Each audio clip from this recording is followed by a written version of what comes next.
People sometimes ask, how can I know if a teacher is really qualified? How can I know if a teacher has had a liberation experience? Well, actually, merely having a liberation experience doesn't necessarily make you qualified to be a teacher.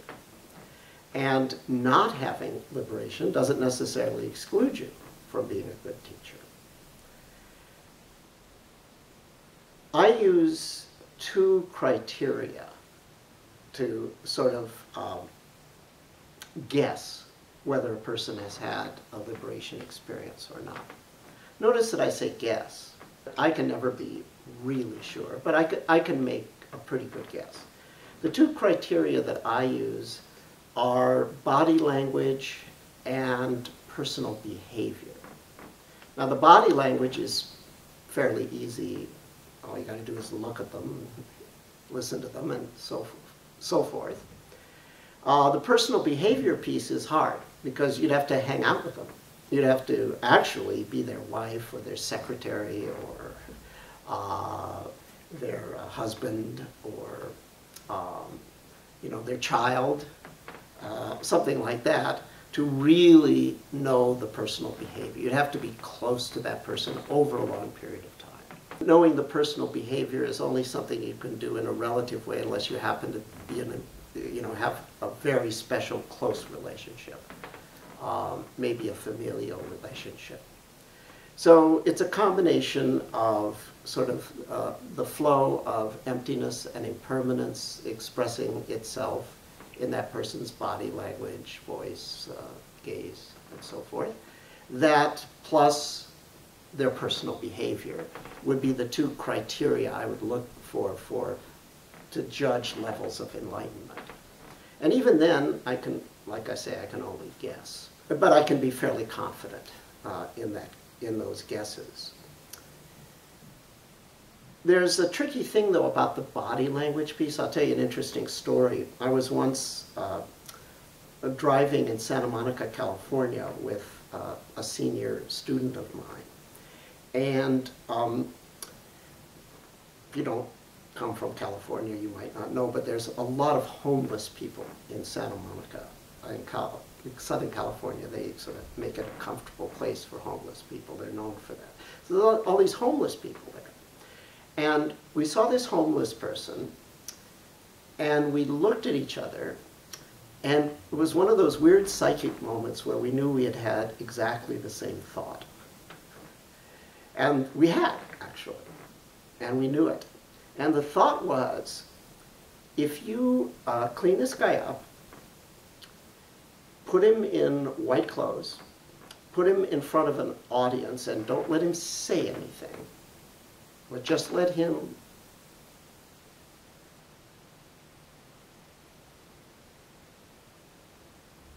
sort of do his thing, he would have something very close to the body language of an enlightened master. Now, that may be very shocking and off-putting for some people to hear. Notice I said the body language, not the mental state.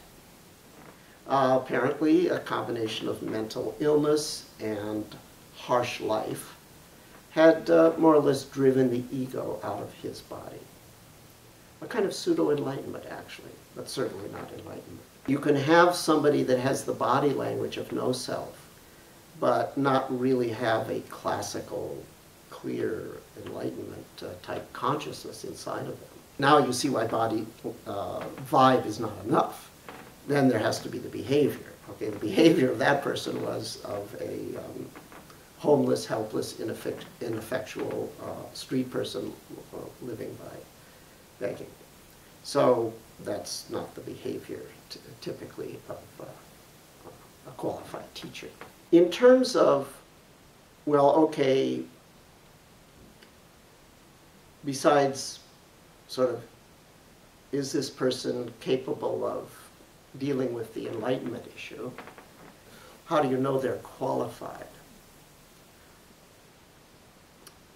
Well, the very first thing that pops into my head if somebody asks me, how do you know if a teacher is qualified, is look at the students.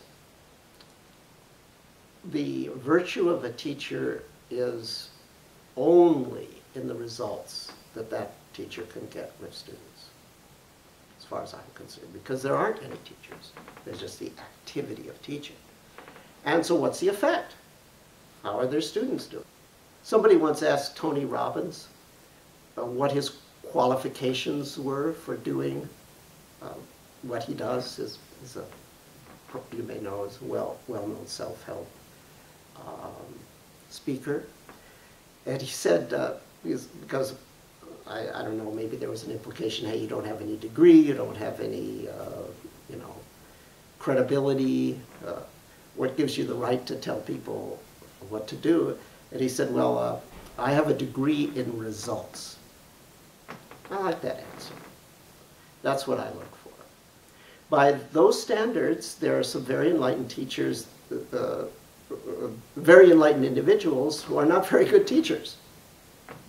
And there may be some teachers that haven't had a whole lot of enlightenment or haven't had the deep experiences of some of the great masters, but they get really good results with people, and they can deal with anything that a student is likely to go through. So I would say those are the things that come to my mind. Look for body language, and maybe that doesn't make a whole lot of sense to you. You don't know what I'm talking about. It's something you develop a sensitivity to. Unfortunately, it's a little bit of a catch-22. You don't sort of know what to look for until you start to become a little bit that way yourself.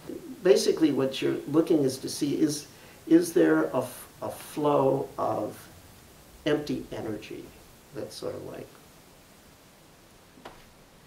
animating this person, okay? That's the body language. But that alone's not enough because they might just be crazy. So then you have to look for behavior.